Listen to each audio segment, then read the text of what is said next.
The man in the Gospel is described as a scholar of the law. He was a scribe. He knew the Old Testament law. The law was the first 5 books of the Old Testament, what we call the Old Testament today. Genesis, Deuteronomy, Exodus, Numbers, and Leviticus. It was called the law. That scholar would have known, probably even had known it by heart, could probably recite it from memory. He comes up to Jesus to test him, and he does ask the right question. How do I get to heaven? I always give this guy credit for that because he does some really not so bright things here in this passage. But this thing is good. That's a great question to ask. Would that we would ask that question much more, right? When you're in a situation, wouldn't it be great if we think to ask, what choice should I make here? Which one's going to get me to heaven? And which one isn't? It's a great question. And Jesus, knowing that he knows the law, makes him answer his own question. How do you read it, he says. What do you read in there? Well, he reads that in one place in the law, it says, you should love the Lord your God with your entire being, everything, body, mind, soul, spirit, whatever, strength. Love God above all else. And then, in another place in the Old Testament, it says, in that part of it, those first 5 books, you shall love your neighbor as yourself. It's in there in 2 separate places. They're not joined. This guy knew the law. He knew the scriptures. And he actually takes these 2, loving God with your entire being and loving your neighbor as yourself, and joins them together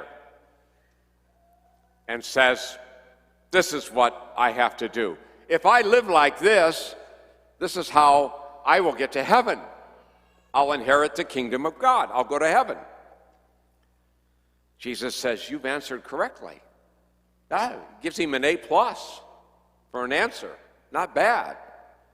You get an A+ from Jesus, that's a good day.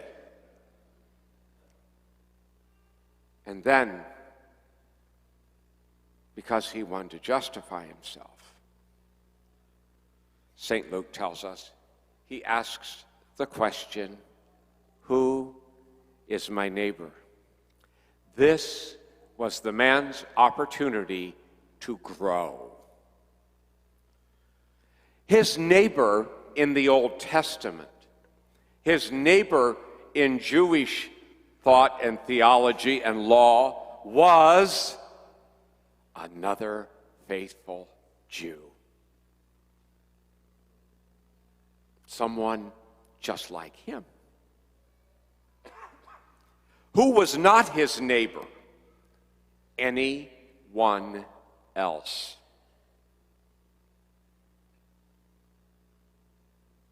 He was only responsible for people of his own faith. No foreigners, no Gentiles, no pagans need apply. He was responsible by the law to love his neighbor.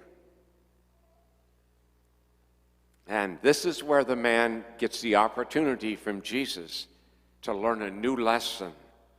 This is where the teacher is going to teach, and the teacher is going to expand this man's horizon and heart, and hopefully ours too. Because he wished to justify himself, Luke tells us, he asked Jesus the question, who is neighbor? How would you define neighbor? Notice, Jesus doesn't ask him this time for his opinion, because Jesus knows his opinion is going to be wrong according to his Father. Jesus does what he often does. He tells a story. A man fell victim to robbers. The man was on his way from Jerusalem down to Jericho. 25 miles, you drop about 2,500 feet in elevation, and you're going through nothing but desert. It's the Judean wilderness down to Jericho. It was full of brigands and robbers, and travelers always traveled in big groups, because if you didn't, you definitely were robbed and attacked. It's common knowledge. So he goes down from Jerusalem to Jericho, worst traveling road he could be on.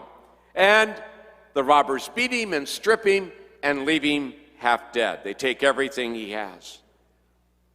A priest comes by.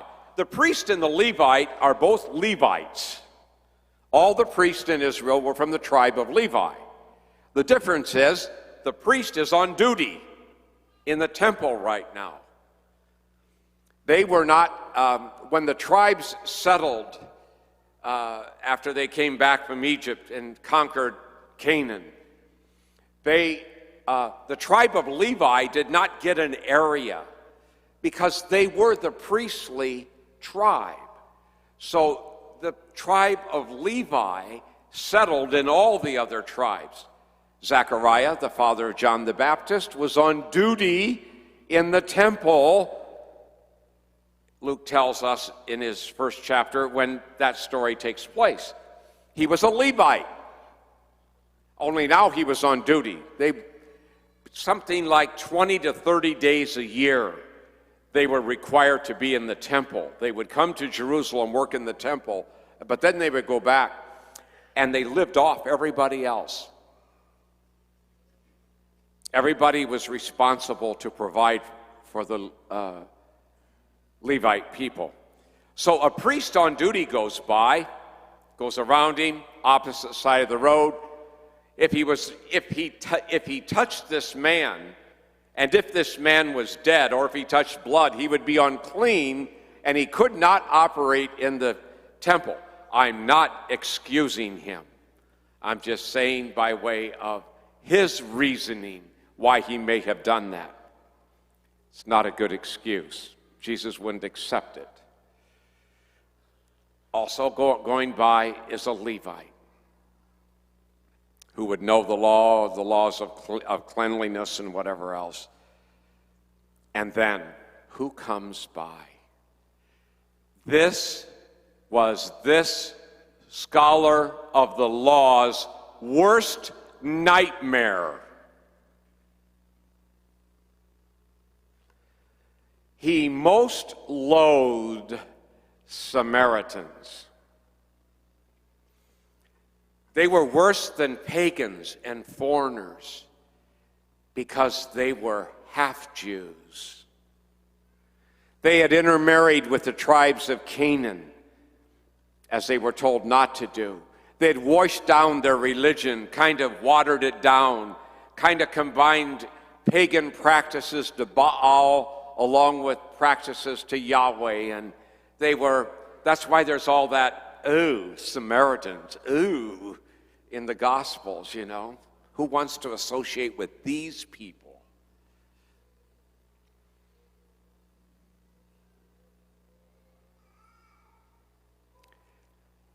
A Samaritan comes by, sees the man. Listen to the litany of how far he goes. He approaches the victim, pours wine and oil on the wounds, bandages them, puts the guy on his animal, which means he walks in the Judean wilderness, takes him to an inn and cares for him there, The next day, 2 coins to the innkeeper with the instruction, if there's any more, I'll pay you when I come back. I'm coming back to check on him.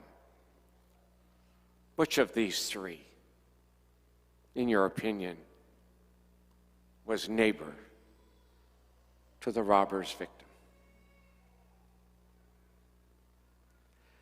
It is so much like us. You know, this discipleship thing with Jesus is so difficult for us. We are so much like the people in this story. I think probably we're sometimes like the Samaritan too. I'd like to think I am, at least once in a while. But you know what? You know what we do? And this is how we know we're in trouble. We start to ask questions such as, well, how far should I go? Well, okay, I'll help Americans, but I'm not going to help any foreigners. Or people of my color, or people of my religion, or people who follow Christ, people who I like, people who I don't like. No. People that I identify with, people who agree with me, these are my neighbors. You see what we do? See how selective we get? We define who the neighbor is. We are in trouble with Jesus Christ.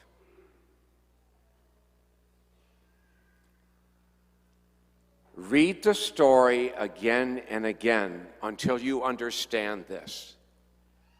Neighbor is defined by the need of the other, not by anything else. That man laying by the road needed those people to stop, and they didn't. And one did.